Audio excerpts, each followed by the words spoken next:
आज मैं आपको एक किस्सा सुनाता हूँ कि ये बुज़ुर्ग, ये वालिदैन, ये बाप, ये दादा, ये नाना, इनकी कितनी अहमियत होती है। आजकल के सोशल दौर में लोग इनको बोझ समझते हैं। ये इस मॉडर्न दुनिया से क्या ख़बर। ऐसे एक शादी थी, दुल्हन वालों ने शर्त रख दिया कि भाई आपने कल जो बारात में आना है तो किसी बुज़ुर्ग को साथ नहीं लाना। हमने एक शर्त रखनी है और आपने उसको पूरा करना है। लड़का अपने दोस्तों से बात मशवरा करके कहा कि हाँ भाई जाएंगे। दुनिया के टाट पाट साथ ले गए, माल दौलत, कि भाई इनकी क्या ख्वाहिश होगी, इतने दे दो, इतने दे दो, देकर लड़की को ले आएंगे। जब बात आखिर तक आ पहुंची, लड़की वालों ने शर्त रख दिया कि भाई घर के पीछे जो नहर है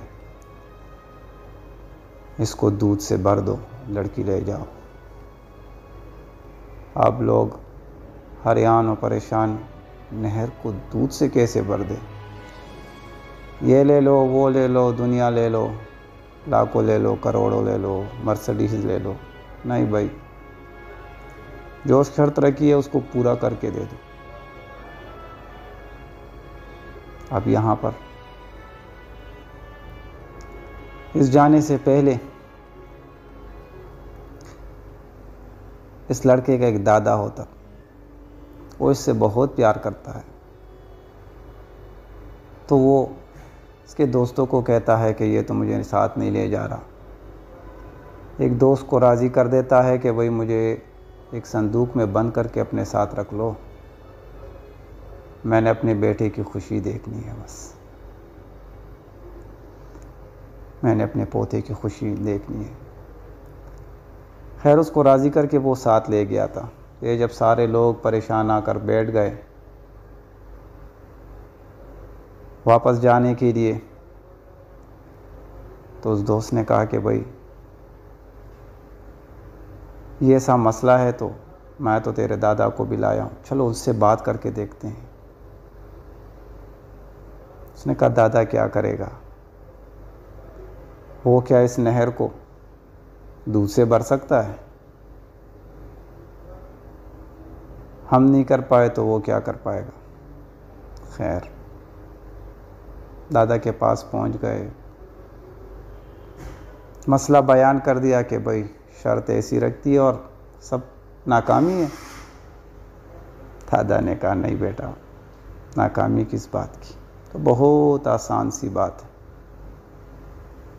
आप चलकर उनको कह दें पहले आप इस नहर को पानी से खाली कर दें, हम उसके बाद दूध से भर देंगे। जी दोस्तों, बात समझ में आई।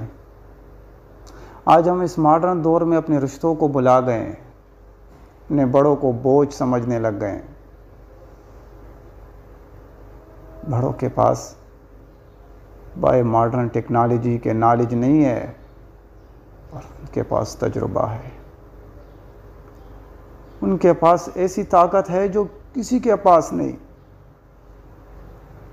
वे तुम क्या समझते हो, सब कुछ ये टेक्नोलॉजी है, सब कुछ ये पैसा दौलत है? नहीं,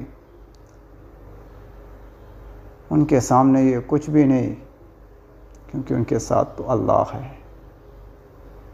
उनके हाथ उठाने से हमारे हर एक मसले का हल है। बस कभी उनके साथ बैठकर तो देख लो, कभी उनके आंखों में झांक कर तो देख लो, खुशी मिलेगी। कभी उनसे दोस्ती करके तो देख लो, दुनिया का वो चैन सुकून, वो राहत मिलेगा कि तुम्हें किसी पार्टी में नहीं मिलेगा, किसी दुनिया की चीज़ में नहीं मिलेगा।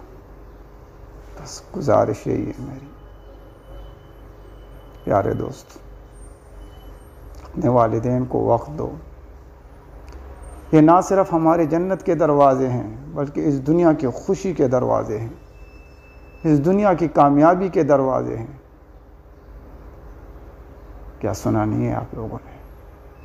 कभी कभी अपनी रब की किताब भी उठा कर देख लिया करो कि उस रब ने क्या फरमाया है कि अल्लाह के बाद वालिदैन का हकूक़ है।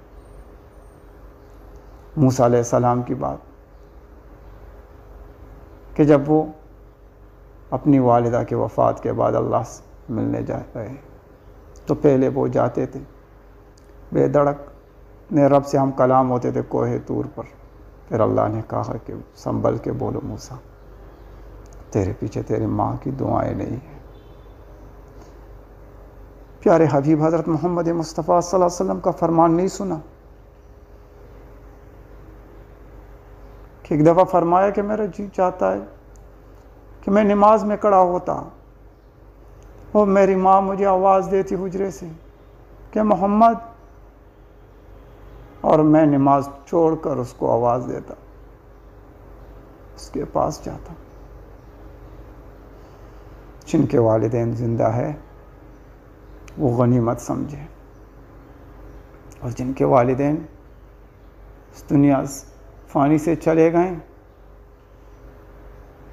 तो उसके लिए भी अल्लाह ने आसानियाँ पैदा फरमाई है। उसकी पुपी, उसकी वालिद के भाई, चाचा, उसके दोस्त, उसकी माँ के रिश्तेदार, उसके हम उम्र, उसकी पुपियाँ, ये सारे ही उसी तरीके से तुम्हें अल्लाह अजर व सवाब देगा और तुम्हारा दिल उसी तरीके से खुश होगा अगर तुम उसको टाइम दे पाओगे, उनकी खिदमत कर पाओगे। अल्लाह मुझे और आपको इस पर अमल की तौफीक अता फरमाए। आमीन।